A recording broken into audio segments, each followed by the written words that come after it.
Hello everyone and welcome to the ASIS CPP Mastery Series 2026. Information is one of the most valuable assets of any organization. Protecting it is not just an IT responsibility, it is a leadership responsibility. I am delighted to have you join me as we begin Domain 5, Information Security Principles and Practices, one of the most important domains of the CPP body of knowledge. So, let's begin our journey into the world of information security. This module focuses exclusively on information security, which forms Domain 5 of the CPP certification syllabus. This is part 1 of 5, where we will establish the theoretical foundation required before moving into advanced concepts in the subsequent lessons. Let's begin by understanding why this subject matters so much today. Customer data, financial records, intellectual property, operational plans, and strategic decisions all exist in digital form. As organizations become more connected, they also become more exposed to cyber threats, insider risks, ransomware attacks, and data breaches. This is why today's security professionals cannot limit themselves to guarding buildings or managing physical access. CPP certified professionals are expected to understand how physical security, cybersecurity, governance, compliance, and business continuity work together to protect organizational assets. Information security is therefore no longer a specialized IT function. It is a core leadership responsibility. By the end of this lesson, you should be able to achieve 4 important learning outcomes. First, you will understand the fundamental principles of information security, including the CIA Triad, governance structures, and the role of information assets. Second, you will learn how information is classified throughout its life cycle, from creation and storage to sharing, retention, and secure disposal.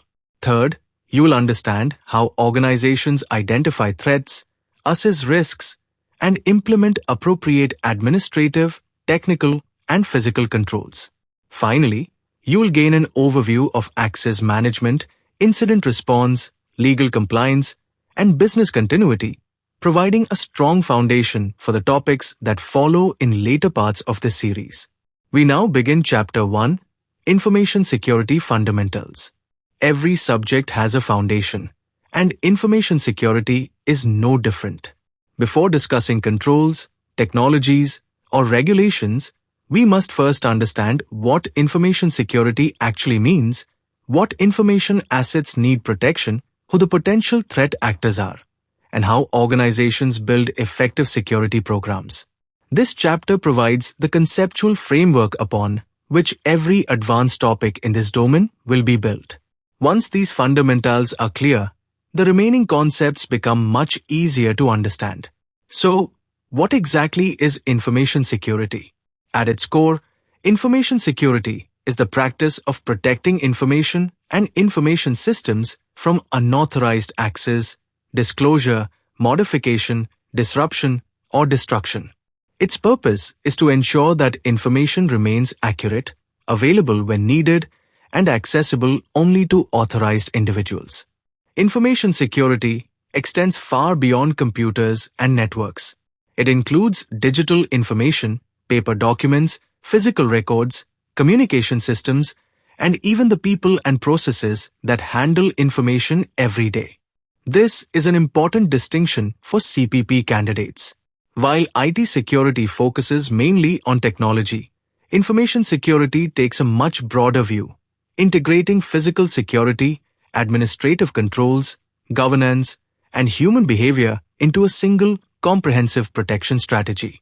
That broad perspective is what makes information security a critical competency for today's security leaders. Before discussing security controls, it is important to understand why organizations invest so heavily in information security. Information is not merely operational data, it is a strategic business asset. It drives decision-making, innovation, customer trust, competitive advantage, and regulatory compliance. The statistics on this slide illustrate the magnitude of today's challenge. According to IBM's cost of a data breach report, the average cost of a data breach exceeds $4.45 million USD, and organizations often require several months to identify and contain an incident. Even more concerning, a large percentage of organizations experience multiple breaches over time. The financial losses are only one part of the story. Organizations may also suffer reputational damage, legal penalties, loss of customer confidence, disruption of operations, and erosion of shareholder value. For CPP professionals, the key takeaway is this: information security should never be viewed as a cost center. It is a strategic investment that protects business continuity, organizational resilience, and long-term success. Not all information assets are the same, and therefore they cannot all be protected in the same way. As security leaders, our first responsibility is to identify what information exists, understand its value, and determine the level of protection it requires. Structured data includes databases, financial records, spreadsheets, and enterprise resource planning systems. Because it is organized and searchable, it often contains highly valuable business information. Unstructured data includes emails, presentations, reports, contracts, photographs, videos, and messages. Although less organized, it represents a significant portion of an organization's information and is frequently targeted during data breaches. Another important category is intellectual property, including research data, product designs, software source code, proprietary processes, and trade secrets. These assets often provide an organization's competitive advantage. Finally, organizations manage large volumes of personally identifiable information, or PII, such as employee records, customer information, identification numbers, and biometric data.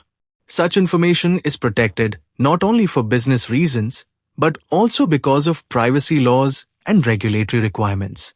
Understanding these asset categories is the first step in designing an effective information security program. Once we know what needs protection, the next question is straightforward. What are we protecting it from? The threat landscape continues to evolve as organizations become increasingly interconnected and dependent on digital technologies. External threats include nation-state actors, organized cybercriminals, ransomware groups, hacktivists, competitors engaged in industrial espionage, and attacks originating through third-party suppliers or the supply chain. However, many organizations discover that some of their greatest risks come from within. Internal threats may involve malicious insiders, negligent employees, compromised user accounts, excessive system privileges, or accidental disclosure of sensitive information. It is important to remember that not every insider threat is intentional. A single employee clicking on a phishing email or sharing confidential information without authorization can create consequences as severe as a sophisticated cyber attack. For the CPP examination, you should be able to distinguish between internal and external threats and understand that each requires different preventive, detective, and corrective security controls. An effective information security program begins with strong governance. Governance establishes the framework through which leadership directs, monitors, and continuously improves the organization's security program. Everything starts with the board of directors and executive leadership. They establish strategic priorities, allocate resources, define risk tolerance, and ensure that information security supports organizational objectives. These priorities are translated into security policies, standards, and procedures which provide clear guidance on how information should be created, accessed, stored, transmitted, retained, and securely disposed of. Equally important is the clear definition of roles and responsibilities. Security is not the responsibility of a single department. Executive leadership, information owners, security managers, IT teams, legal advisors, auditors, and every employee all contribute to protecting organizational information. Good governance creates accountability, promotes consistency, and ensures security decisions support the organization's mission and business goals. Governance defines direction, but an information security program translates that direction into day-to-day action. A successful program integrates people, processes, and technology into a coordinated and risk-based approach. As illustrated in the continuous improvement cycle, the program begins by identifying information assets and assessing the risks they face. Based on that assessment, organizations implement appropriate administrative, technical, and physical controls to reduce those risks. Security teams then continuously monitor systems, detect suspicious activity, respond to incidents, recover normal operations, and apply lessons learned to strengthen future security. This is not a one-time project. It is an ongoing cycle of assessment, implementation, monitoring, improvement, and adaptation as new threats emerge and business requirements evolve. One of the key responsibilities of CPP professionals is to ensure that this cycle remains active and aligned with organizational objectives.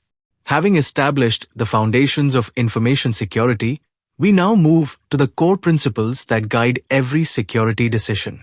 These principles form the backbone of virtually every security framework, policy, and control that you will encounter throughout this course and in professional practice.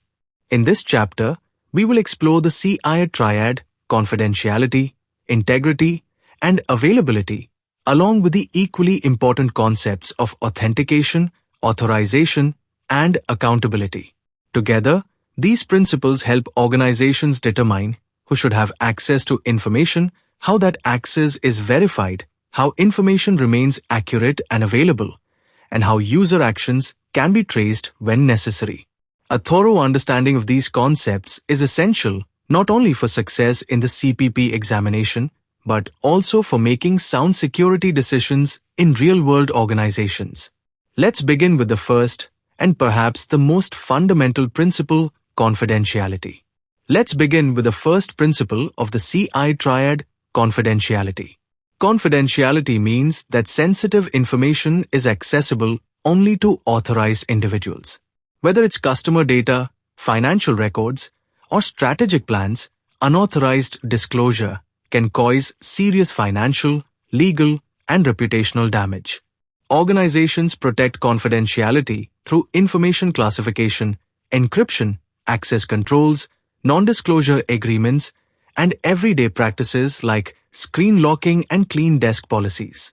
Many breaches occur because of simple mistakes, sending an email to the wrong person, using unsecured USB drives, or discussing confidential information in public. Remember this simple idea. Confidentiality is about preventing unauthorized access. The second pillar is integrity.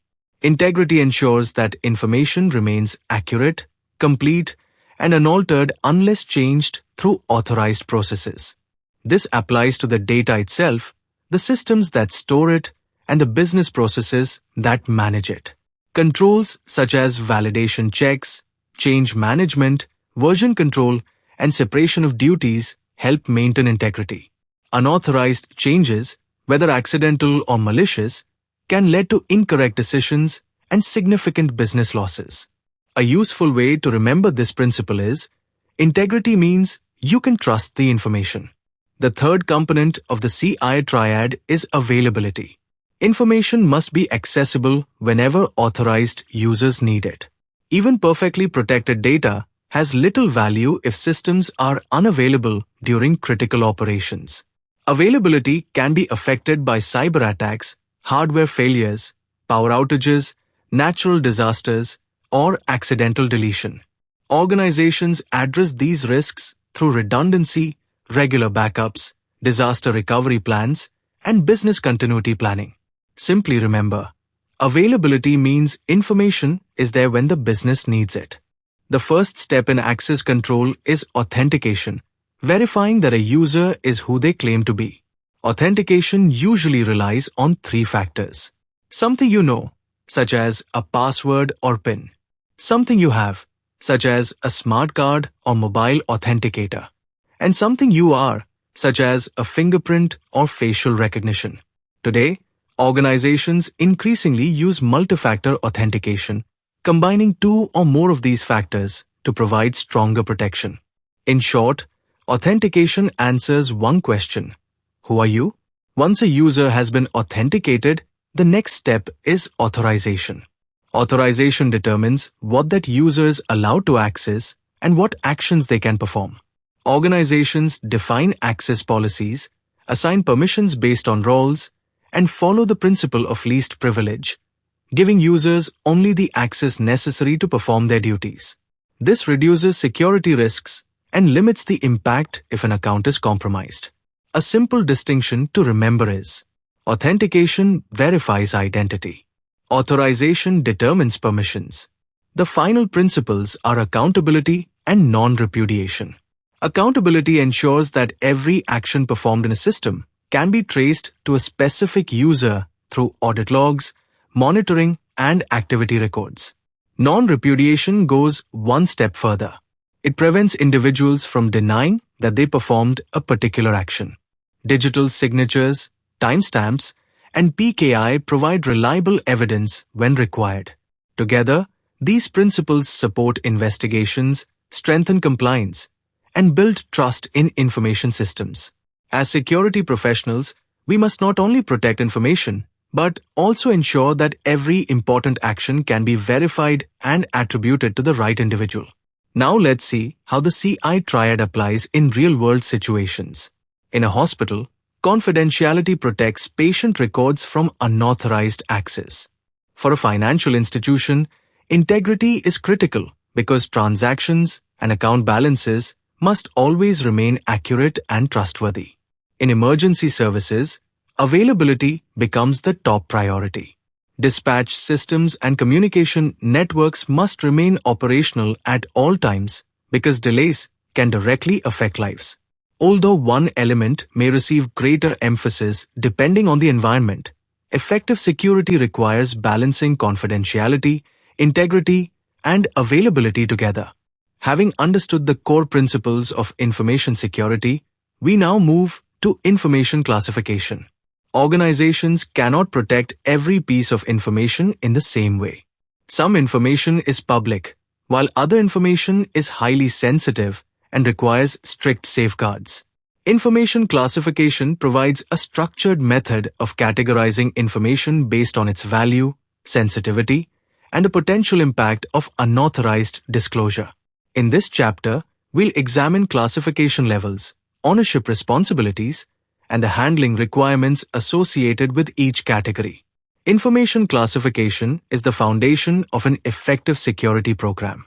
It helps organizations apply the right level of protection instead of overprotecting or underprotecting information. Classification also supports compliance with privacy laws and industry regulations by ensuring that sensitive information receives appropriate safeguards. Most importantly, it improves day-to-day information handling. Employees know how information should be stored, shared, transmitted, and disposed of based on its classification. In short, classification improves security while making the use of resources more efficient. Most organizations use multiple classification levels based on the sensitivity of information. Public information can be freely shared with minimal restrictions. Internal or restricted information is intended only for employees or authorized users and could cause limited harm if disclosed. Confidential information includes customer data, financial records, or business strategies where unauthorized disclosure could cause significant damage. At the highest level, secret or top secret information demands the strongest controls because disclosure could seriously affect the organization or national security. Higher classification always means stronger protection requirements. A common CPP examination topic is the difference between a data owner and a data custodian. The data owner is responsible for determining the information's classification, approving access, and defining how the information should be used and protected. Ownership carries accountability. The data custodian, usually an IT or records management function, implements those requirements by maintaining systems, applying security controls, managing backups, and protecting the information on behalf of the owner. Simply remember, owners decide. custodians implement. Classification only becomes meaningful when it is supported by proper handling procedures.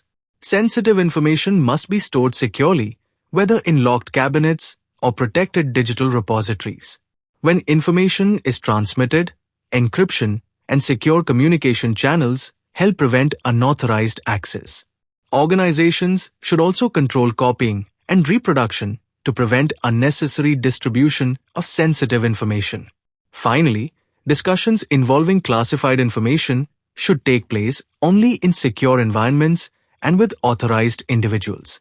Effective information security depends not only on classification, but also on consistently following these handling requirements throughout the information lifecycle. Information should be retained only for as long as it serves a legal, regulatory, or business purpose. Keeping data longer than necessary increases storage costs and, more importantly, increases security risk. Organizations therefore establish retention schedules based on legal requirements, operational needs, and litigation holds. Once information reaches the end of its life cycle, it must be disposed of securely. Paper documents should be shredded, while digital media must be sanitized or securely erased to prevent recovery. A simple rule to remember is, retain information only as long as necessary, then dispose of it securely. Information security is not a one-time activity. It applies throughout the entire data lifecycle. The lifecycle begins when information is created, followed by storage, use, sharing, and finally archiving or disposal. At each stage, appropriate security controls must be applied. For example, data should be classified when created, protected while stored, accessed only by authorized users, securely transmitted when shared, and safely archived or destroyed when no longer required. Protecting information at every stage ensures there are no security gaps throughout its life cycle. Even a well-designed classification system can fail if it is not used correctly. One common mistake is underclassification, where sensitive information receives insufficient protection and becomes vulnerable to unauthorized disclosure. The opposite problem is overclassification, where too much information is marked as highly sensitive. This increases costs, slows business processes, and often leads employees to ignore classification labels. Another frequent error is failing to review classifications periodically. As information changes over time, its sensitivity may also change. Effective classification requires regular review and consistent application across the organization. With information properly classified, the next step is understanding the risks that threaten it. In this chapter, we'll examine how organizations identify threats and vulnerabilities, assess the likelihood and impact of security incidents, and select appropriate controls to reduce risk. Risk management is not about eliminating every risk that is rarely possible. Instead, it focuses on reducing risk to a level the organization is willing and able to accept. This risk-based approach forms the foundation of every effective information security program. A threat is anything that has the potential to harm an information asset. Threats generally fall into three categories. Deliberate threats include cyber attacks, espionage, insider abuse, and fraud, where individuals intentionally attempt to cause harm. Accidental threats result from human error, such as sending information to the wrong recipient, deleting files, or misconfiguring systems. Finally, environmental threats include events like fires, floods, earthquakes, and power failures that can disrupt operations or damage information assets. Understanding these threats helps organizations prepare appropriate security controls. A vulnerability is a weakness that can be exploited by a threat. Technical vulnerabilities include outdated software, unpatched systems, weak configurations, or missing encryption. Equally important are human and process vulnerabilities, such as poor security awareness, weak access controls, inadequate background screening, or ineffective incident reporting procedures. It's important to remember that risk exists only when a threat can exploit a vulnerability. Reducing vulnerabilities through regular updates, secure configurations, and employee awareness is one of the most effective ways to strengthen an organization's overall security posture. Once threats and vulnerabilities have been identified, the next step is risk assessment. Risk assessment helps organizations understand which risks require immediate attention and which can be managed over time. The process begins by identifying critical information assets, followed by analyzing the threats and vulnerabilities that could affect them. The likelihood of an incident and its potential impact are then evaluated to determine the level of risk. The results help security leaders prioritize resources and implement the most effective controls. Remember, you cannot protect everything equally. Risk assessment helps focus effort where it matters most. After assessing risk, organizations must decide how to manage it.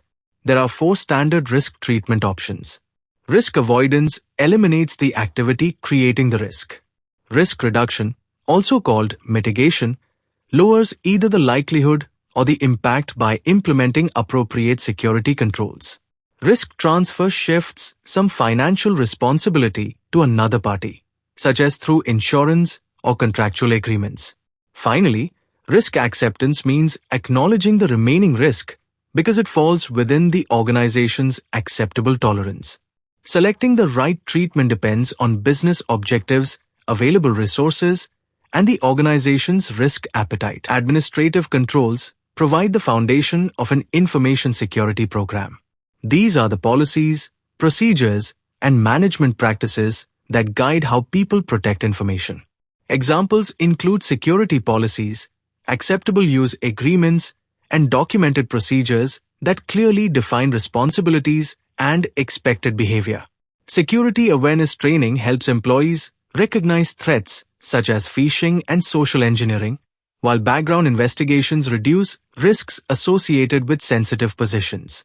Although administrative controls are often less visible than technology, they establish the governance framework that supports every other security control. Technical controls use technology to protect information systems and data. Preventive controls, such as firewalls, encryption, antivirus software, and access controls, are designed to stop attacks before they occur. Detective controls, including intrusion detection systems, security monitoring, and log analysis, help identify suspicious activity as quickly as possible. When an incident does occur, corrective controls such as patch management, backups, and recovery procedures help restore normal operations. Together, these controls provide multiple layers of defense against evolving cyber threats. Information security is not limited to computers and networks.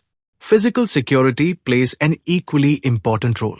Organizations protect information by securing facilities, server rooms, and data centers through access controls, CCTV systems, visitor management, and perimeter protection.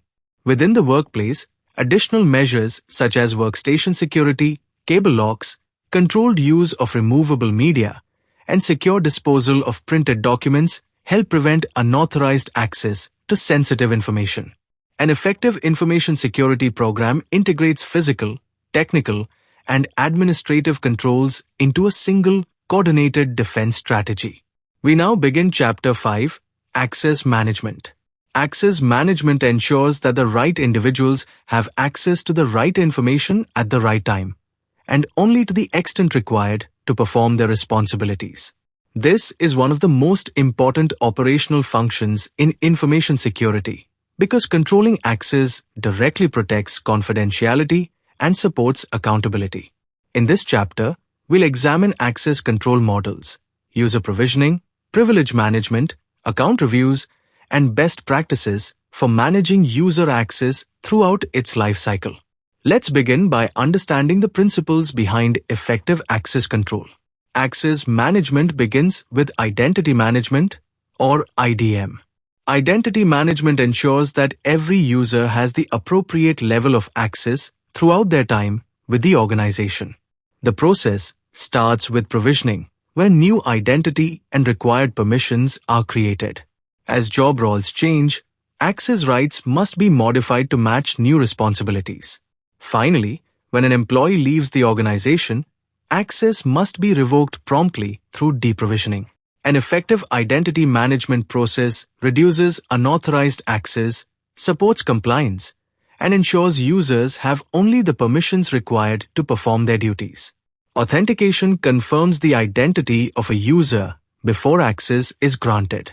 The simplest method is single-factor authentication, which relies on one credential, usually a password. While easy to use, it offers limited protection. Two-factor authentication, or 2FA, combines two different authentication factors, making unauthorized access much more difficult. The strongest approach is multi-factor authentication, or MFA, which uses two or more independent factors. MFA is now considered a best practice for privileged accounts, remote access, and systems containing sensitive information. The stronger the authentication, the lower the risk of compromised accounts. Once users are authenticated, the system must determine what they are allowed to access. Different organizations use different authorization models. Discretionary access control, or DAC, allows owners to decide who receives access. Mandatory access control, or MAC, enforces access based on predefined security classifications and is commonly used in government and defense environments. Role-based access control, or RBAC, assigns permissions according to job roles and is widely used in enterprises. Attribute-based access control, or ABAC, makes decisions using multiple attributes such as user, location, device, or time, providing greater flexibility. Choosing the right model depends on the organization's security and operational requirements. One of the most important principles of access management is the principle of least privilege.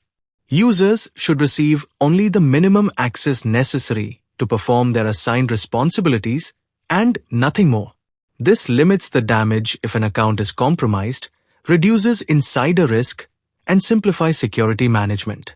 Organizations implement least privilege by denying unnecessary access by default, granting temporary privileges only when required, reviewing permissions regularly, and removing unused accounts promptly.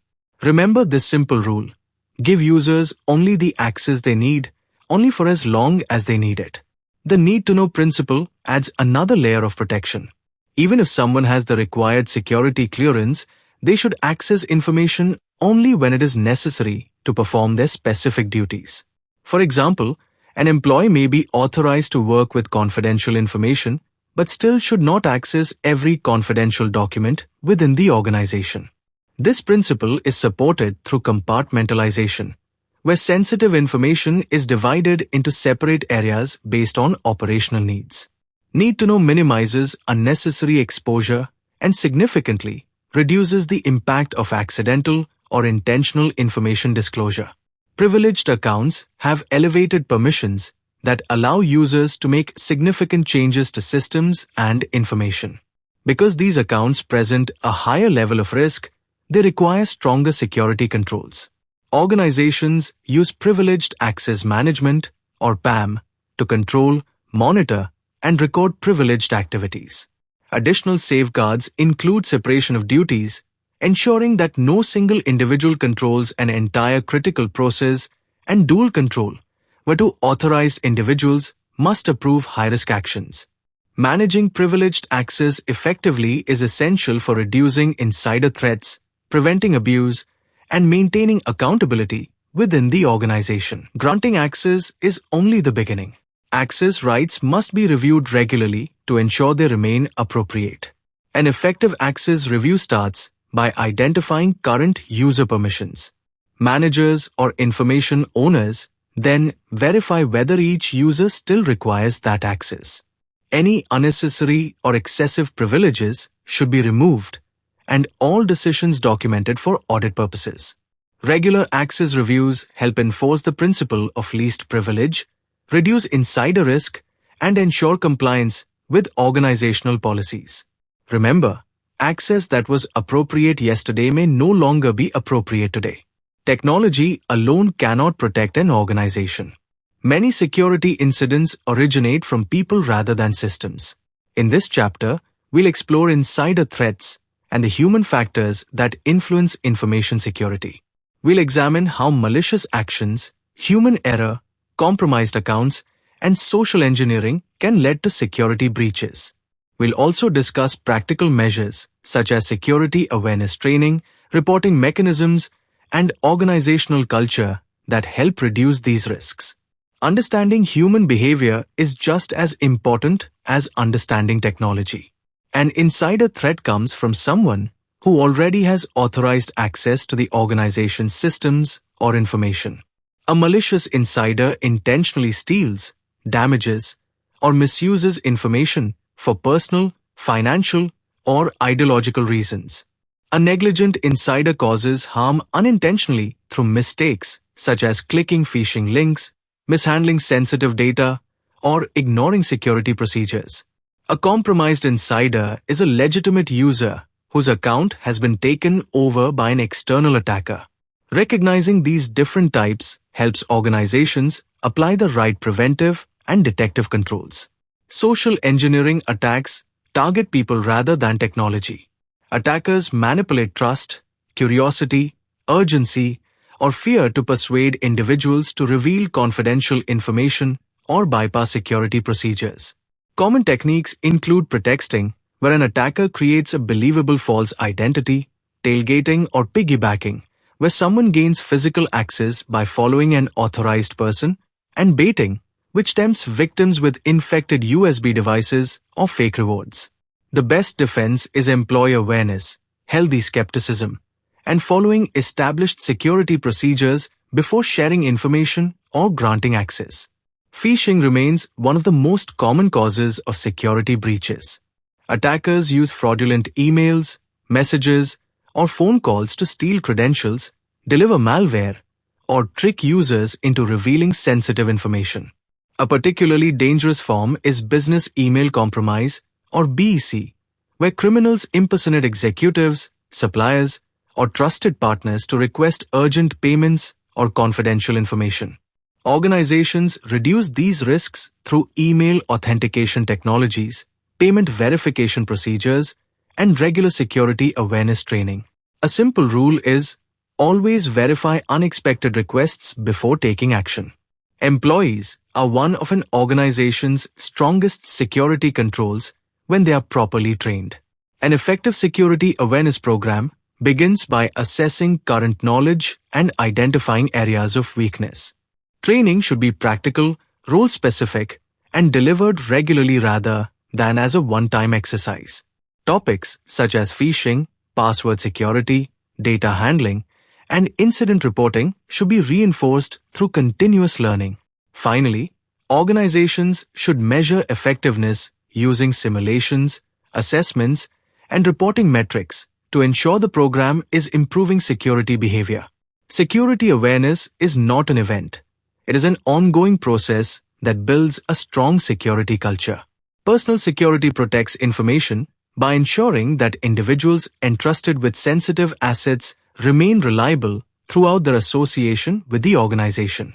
It begins with pre-employment screening, where organizations verify identity, qualifications, employment history, and, where permitted, criminal records. The depth of screening should always match the sensitivity of the position. Security responsibilities continue during employment through regular awareness training, periodic reviews, monitoring for insider threat indicators, and reinforcement of organizational policies. When an employee leaves, prompt revocation of physical and logical access, recovery of organizational assets, and documentation of confidentiality obligations are essential. Weak offboarding controls can leave organizations exposed long after an individual has departed. For the CPP examination, remember that personal security is a continuous life cycle, not a one-time hiring activity. A strong reporting culture enables organizations to detect security incidents early and minimize their impact. Employees should understand that reporting suspicious activity is a professional responsibility, not an admission of failure.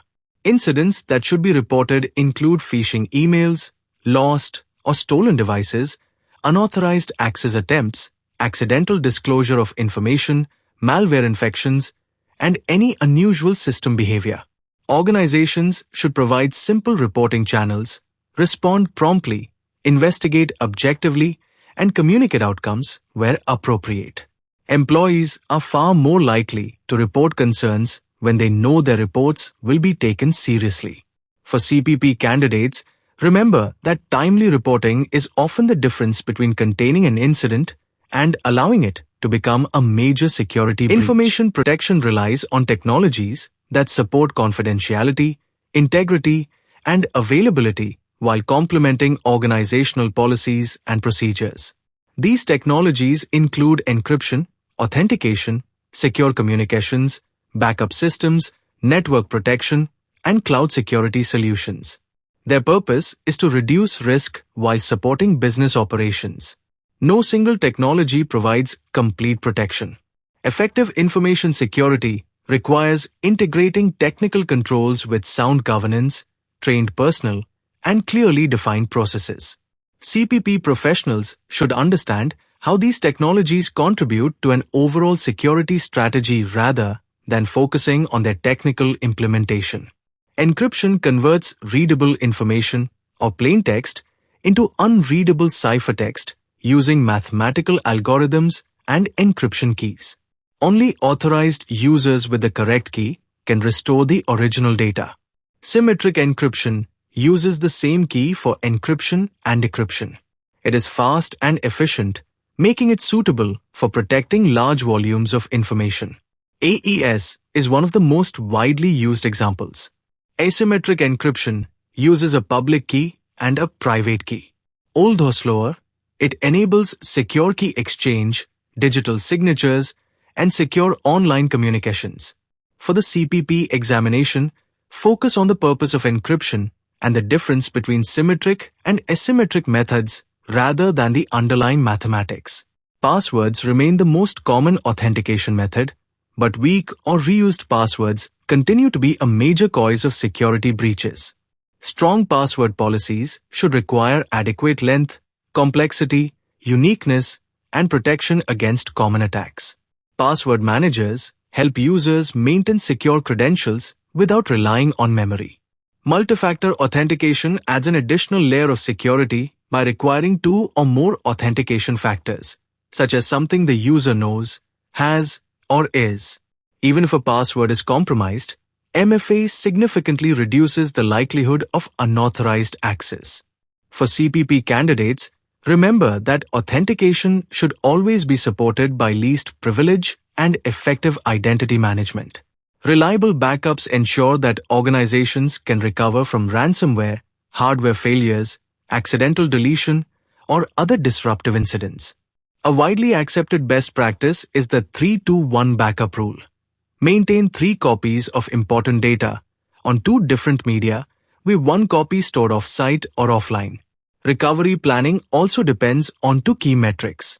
The Recovery Time Objective, RTO, defines how quickly systems must be restored, while the Recovery Point Objective, RPO, specifies the maximum acceptable amount of data loss. For the CPP examination, remember that backups are valuable only when they are tested regularly and can be restored successfully. Secure communication protects information while it is being transmitted between users, devices, and systems. Without adequate protection, data can be intercepted, modified, or stolen during transit. Organizations use encrypted email solutions such as SMIME or PGP to protect sensitive communications. Virtual private networks, VPNs, create secure encrypted tunnels for remote users accessing organizational resources. TLS and HTTPS encrypt web traffic, protecting credentials and sensitive information exchanged over the internet. For the CPP examination, remember that communication security focuses on protecting data in transit, complementing other controls that protect data at rest. Network security consists of policies and technologies that protect organizational networks from unauthorized access, misuse, and cyber attacks. Common controls include firewalls to regulate network traffic, intrusion detection and prevention systems, IDs IPS, to identify malicious activity, demilitarized zones, DMZs, for isolating public-facing services, and network segmentation to limit the spread of attacks. Modern organizations increasingly adopt the zero trust model, where every user, device, and connection is verified continuously. Instead of assuming trust based on location, every access request must be authenticated and authorized. CPP candidates should understand these concepts from a risk management perspective rather than their technical configuration. Cloud computing provides flexibility and scalability, but it also introduces new security responsibilities that organizations must manage carefully. A key concept is the shared responsibility model. Cloud providers secure the underlying infrastructure, while customers remain responsible for protecting their applications, user access, configurations, and data.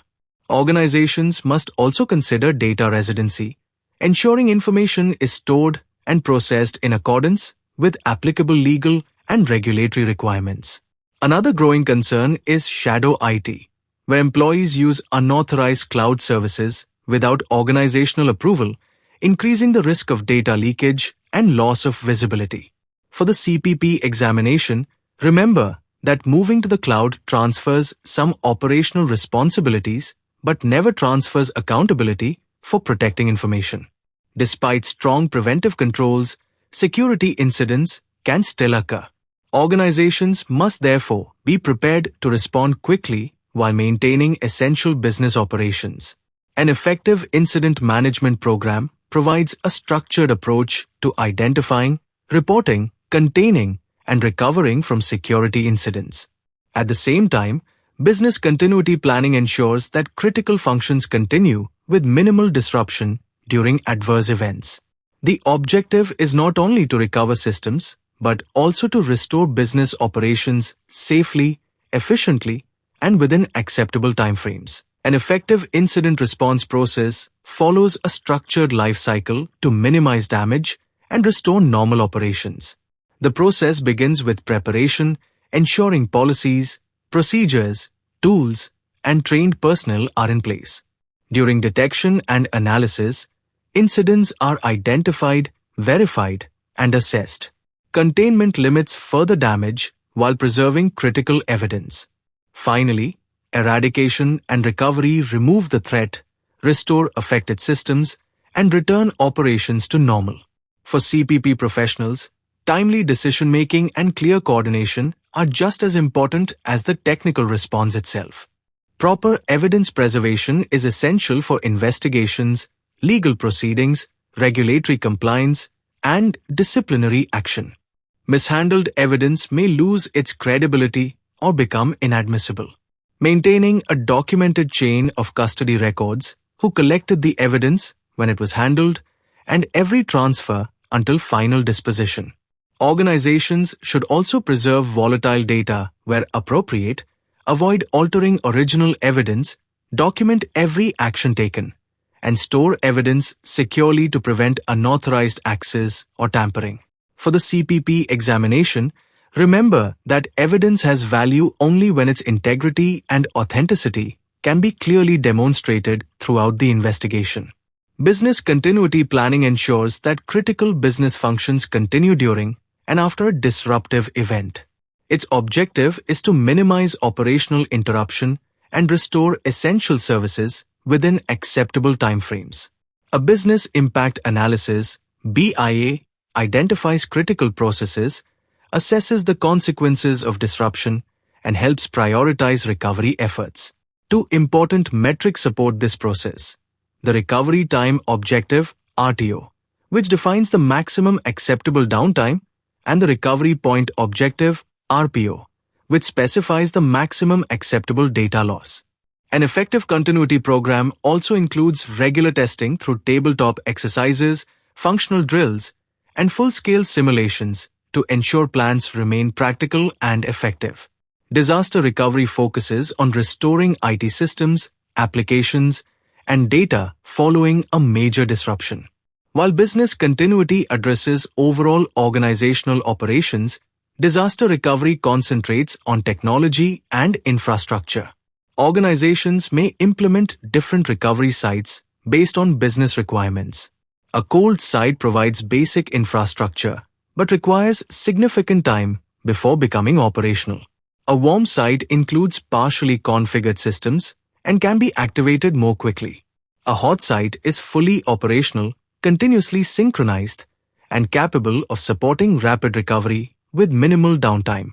For the CPP examination, understand the trade-off between recovery speed, operational capability, and cost when selecting an appropriate recovery strategy. Every security incident provides an opportunity to strengthen future resilience. A structured lessons learned review identifies what happened, why it occurred, how effectively the response was managed, and where improvements are needed. The review should evaluate detection, communication, coordination, decision-making, and recovery activities. Recommendations may include updating policies, improving training, enhancing technical controls, refining procedures, or investing in additional resources. The objective is continuous improvement, ensuring that each incident contributes to a stronger and more resilient security program. Privacy focuses on an individual's right to control personal information, while data protection refers to the measures used to safeguard that information from unauthorized access, disclosure, or misuse.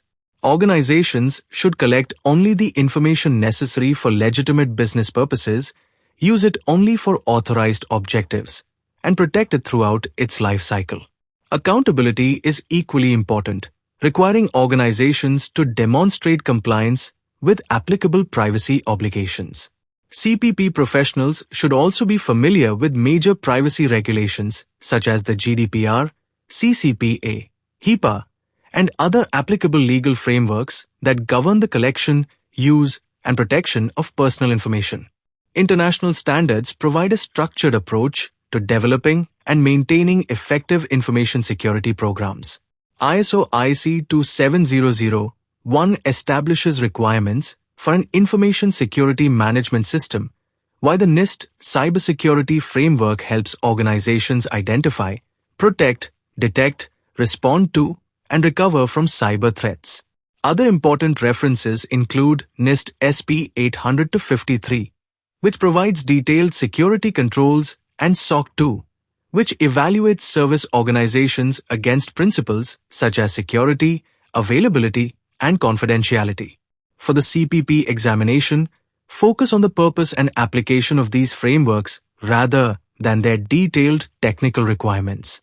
Governance establishes the strategic direction for information security, while compliance ensures that organizational practices satisfy legal, regulatory, and contractual requirements.